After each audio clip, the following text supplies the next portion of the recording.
వచ్చే ఏడాది ఎన్నికలు జరగబోయే కేరళలో ముస్లిం తుష్టీకరణ అప్పుడే ప్రారంభమైపోయింది. కేరళలో వామపక్షులు పెట్టినటువంటి మైనారిటీ కమిషన్, రాష్ట్ర మైనారిటీ కమిషన్ అనేటటువంటి గుడ్డు కొక్కొక్కొక్కొక్కో అనడం మొదలుపెట్టేసింది. ఒక ముస్లిం వ్యక్తికి, ఒక మైనారిటీ వర్గానికి చెందిన వ్యక్తికి గ్రానైట్ క్వారీ ఇవ్వడంలో ఎన్వైరన్మెంటల్ క్లియరెన్స్ ఇవ్వడం లేదు కాబట్టి అధికారులకు మైనారిటీ కమిషన్ లేఖ రాసింది.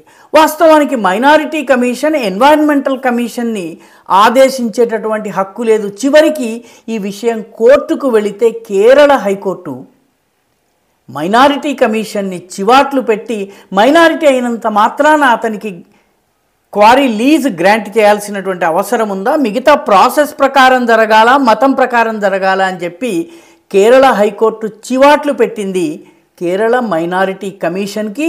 దీన్ని ప్రారంభించినటువంటి, ఘనత వహించినటువంటి వామపక్ష ప్రభుత్వానికి అనేకానేక నమస్కారాలు పెట్టాలి.